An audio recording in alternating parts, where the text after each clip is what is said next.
Hello students, आज हम class 11th का चैप्टर नंबर 9 मैथ्स में वीडियो नंबर 16 करेंगे। आज जो अपन पढ़ेंगे वो पढ़ेंगे समांतर श्रेणी के गुणधर्म। क्या पढ़ेंगे आज? समांतर श्रेणी के गुणधर्म। पहला गुणधर्म क्या है, ध्यान से देखें। यदि किसी एपी के प्रत्येक पद में एक निश्चित संख्या जोड़ी या घटाई जाए तो प्राप्त श्रेणी उसी सार्वंतर वाली समांतर श्रेणी होगी। क्या कहना चाह रहा है ये कि अगर ये कोई एपी अपन को गिवन है ना, अपन को समांतर श्रेणी दे रखी 2, 4, 6, 8, 10, 12। अब इसका सार्वंतर कितना है? 4 - 2 या 6 - 4 कितना आएगा? 2 आ गया सार्वंतर। ठीक है। अब इसने कहा कि अगर इस एपी में कोई निश्चित संख्या जोड़ दी जाए, हर पद के अंदर एक निश्चित संख्या जोड़ दी जाए। जैसे मैंने मान लो एपी 1 के प्रत्येक पद में 5 जोड़ दिए। 5 जोड़ोगे तो 7, 5 जोड़ोगे तो 9, 5 जोड़ोगे तो 11, 5 जोड़ोगे तो 13, 5 जोड़ोगे तो कितना आएगा? 17 आएगा।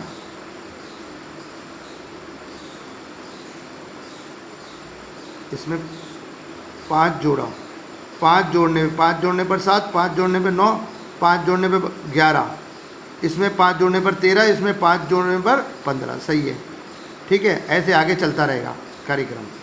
क्रमागत पदों का अंतर। अब ये समांतर श्रेणी आएगी या नहीं आएगी, पहले तो ये देखें। अपन ने हर पद के अंदर एक निश्चित संख्या जोड़ दी। अब ये नई श्रेणी आ गई, ये समांतर श्रेणी है या नहीं, इसका पता कैसे चलेगा? क्रमागत पदों का अंतर निकालो। 9 - 7 2, 11 - 9 2, 13 - 11 2, 15 - 13 2। यहाँ सार्वंतर समान है, इसलिए क्या हो गई? समांतर श्रेणी है ना। और सार्वंतर कितना आ रहा है? वही आ रहा है। तो कहने का अर्थ ये है कि एक निश्चित संख्या अगर किसी समांतर श्रेणी में जोड़ दो तो जो नई श्रेणी आएगी, ये आ गई नई श्रेणी, ये क्या होगी? ये भी समांतर श्रेणी होगी और उसी सार्वंतर की होगी। इसका सार्वंतर कितना था? 2, और इसका भी कितना आया है? 2 आ गई है। ये जोड़ने पर है, अगर घटाएंगे तो भी ऐसा ही होगा। ध्यान से देखें, ये देखिए एपी के प्रत्येक पद में, AP1 जो थी अपनी, उसके प्रत्येक पद में एक में से एक घटा दो।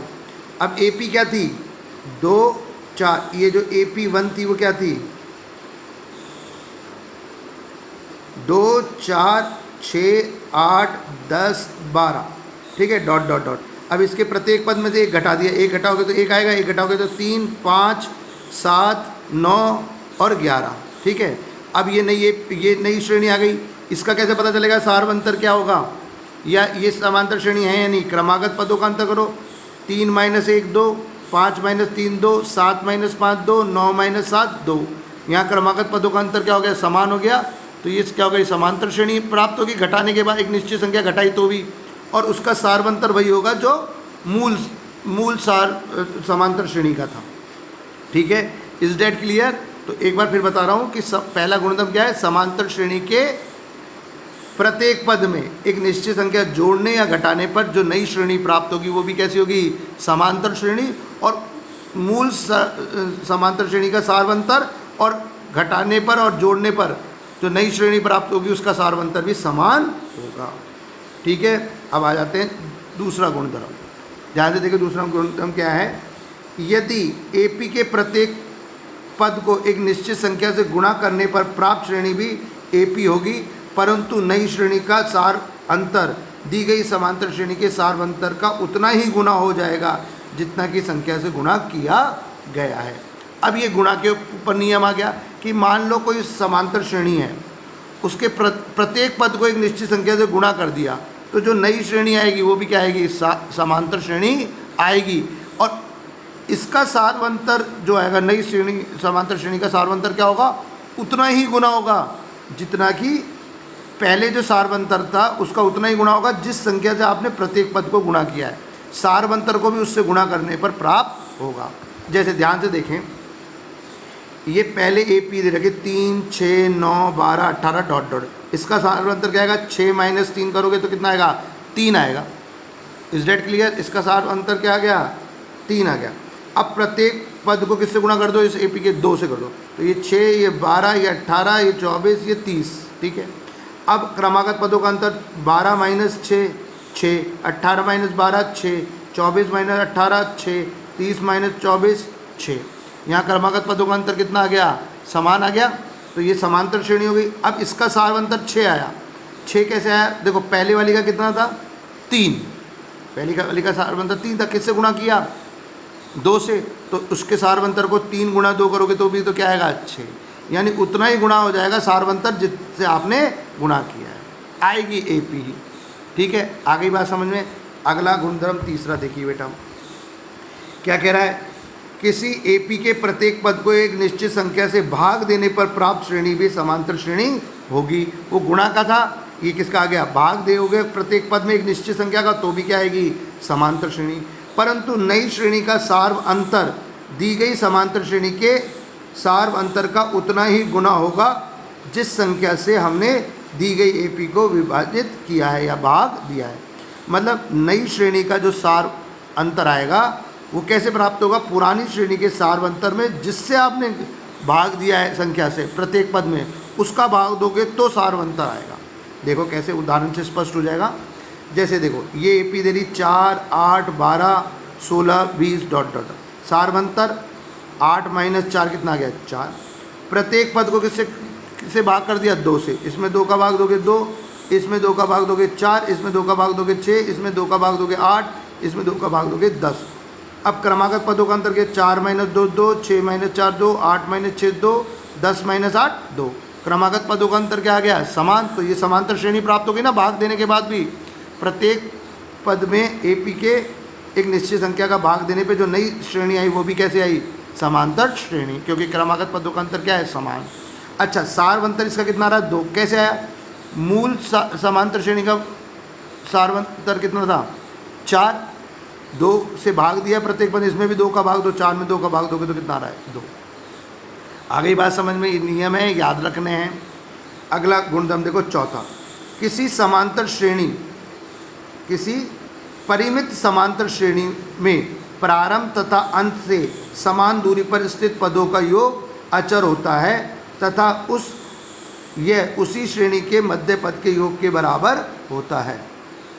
आ रही बात समझ में, क्या आ रही है, देखो एग्जाम्पल समझो कि ये कोई परिमित श्रेणी, परिमित श्रेणी मतलब परिमित समांतर श्रेणी का मतलब हो गया जिसमें पदों की संख्या निश्चित हो, जैसे 3, 6, 9 कहाँ खत्म हो रही है, 30 पर।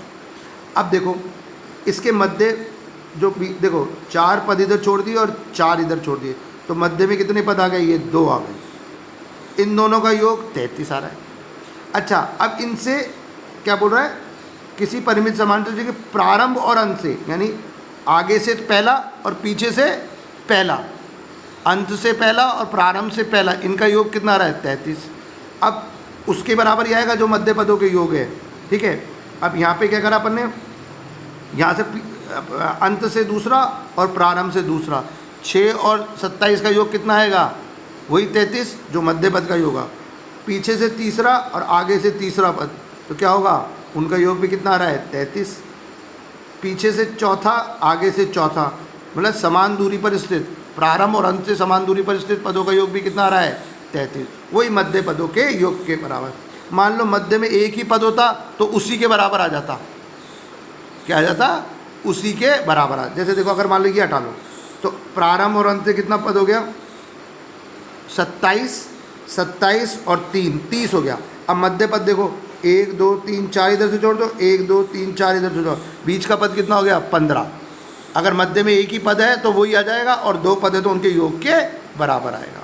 ठीक है बेटा, ध्यान से समझे, वीडियो को बार बार देखेंगे तो गुणधर्म और अच्छे से समझ में आएंगे। अब अगला गुणधर्म है अपना 5वां।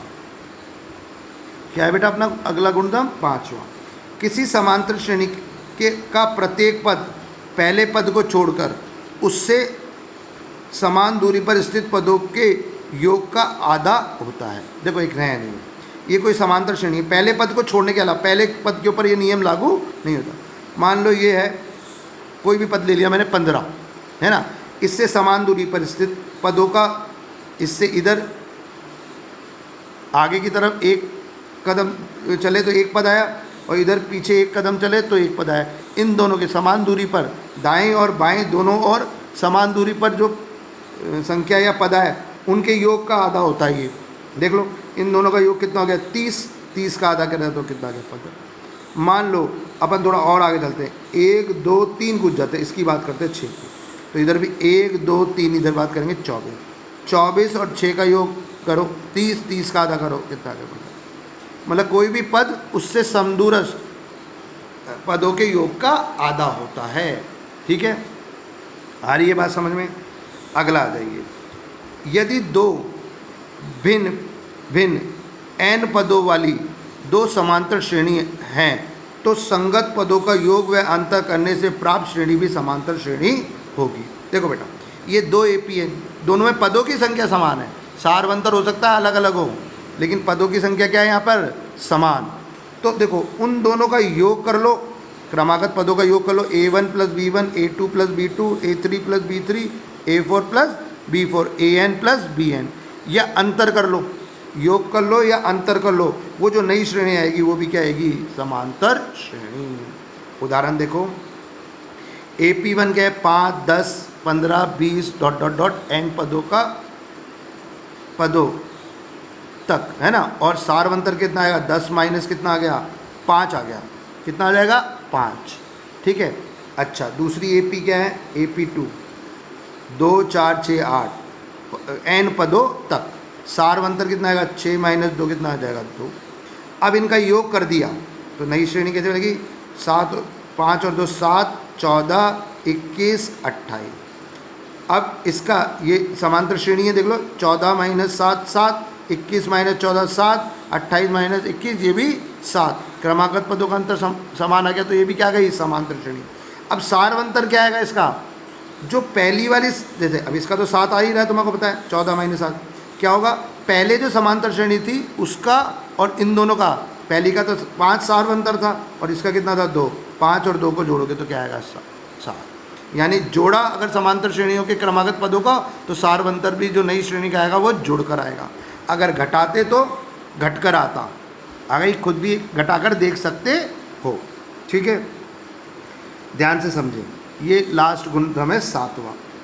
यदि n पदों वाली समांतर श्रेणी का प्रथम पद A है तथा सारवंतर D है तो श्रेणी का प्रारंभ से Pवा पद तथा अंत से Qवा पद निम्न होगा। प्रारंभ से Pवा पद और अंत से भी Pवा पद क्या होगा? देखो, कोई समांतर श्रेणी है, उसका nवा पद ज्ञात करने का सूत्र मैंने क्या बता रखा आपको? A + n - 1 × D। समांतर श्रेणी के प्रारंभ से Pवा पद, जब कुछ नहीं बोलता, यह nवा पद कहाँ से है? प्रारंभ से। अब मैंने प्रारंभ से बोला, नहीं भी बोलता तो भी मैं प्रारंभ से निकालता। ये सूत्र प्रारंभ से निकालने के लिए है, किसी पद को प्रारंभ से निकालने के लिए सूत्र है AN वाला, जो अपन ने पढ़ रखा है पद का। अब समांतर श्रेणी के प्रारंभ से Pवा पद क्या होगा? है ना, इस n की जगह क्या रख दो? लेकिन मैं बोल रहा हूँ समांतर श्रेणी के अंत से Pवा पद, क्या? अंत से Pवा पद। अगर अंत से Pवा पद अगर अपन कैलकुलेट करें, निकालें, तो वो प्रारंभ से कौन सा पद होगा? कुल पद n में से जो आप पद पूछ रहे हो उसको घटाओ और उससे एक अधिक। ठीक है ना, ये हो जाएगा जो समांतर श्रेणी का अंत से Pवा पद है, पीछे से, वो आगे से प्रारंभ से कौन सा पद कहलाएगा? कुल पद माइनस P जो आपने पूछा अंत से प्लस 1। अब ये वह पद होगा प्रारंभ से। अब ये वाला सूत्र लगा सकते हो आप, भाई अंत से Pवा पद तो आप इस फॉर्मूले से लगा नहीं सकते। ठीक है, तो कब लगाओगे? जब आपको ये पता चल जाए ये जो अंत से Pवा पद है वो प्रारंभ से कौन सा है, तो प्रारंभ से कौन सा है? n - P + 1। ठीक है, तो अपन क्या करेंगे? आप सूत्र लगा दो, A प्लस इस n की जगह ये पूरा रखना पड़ेगा, n - P + 1। अब ये -1 तो अपनी जगह ही रहेगा सूत्र का, ये कट गए दोनों, क्या आ जाएगा? यानी समांतर श्रेणी, वही समांतर श्रेणी जिसका Pवा पद ये है, उसी समांतर श्रेणी का अंत से Pवा पद कौन सा हो जाता है? A + n - P, n - 1 ना करके n - P × D। n क्या है? कुल पदों की संख्या, P क्या है? अंत से जो पद आपसे पूछा उसकी संख्या। देखो बेटा, एक एग्जाम्पल से बताता हूँ ये कैसा आया। जैसे मान लो 2 4 6 8 10 12 14 16 18 20। ठीक है, इसमें कितने पद है? कुल पद n कितने हैं? 10, 1 2 3 4 5 6 7 8 9 10। मैंने बोला है देखो अंत से चौथा पद या तीसरा पद, तो p बराबर कितना हो जाएगा 3। अंत से, प्रारंभ से तो तीसरा पद ये है, अंत से तीसरा पद कौन सा आ गया, ये आ गया। आया नहीं आया? अब ये प्रारंभ से कौन सा पद है, देखो मैंने अभी बताया था अगर जो अंत से पीवा पद है आपको पता लगाना प्रारंभ से कौन सा है, तो कुल पद n में से जो आपसे पद पूछा अंत से वो उसमें एक जोड़ना पड़ेगा। देखो कैसे, प्रारंभ देखो इसमें बताओ ये कौन सा है, कुल पद 10, कौन सा पद पूछा आपसे, तीसरा, उसमें एक जोड़ो।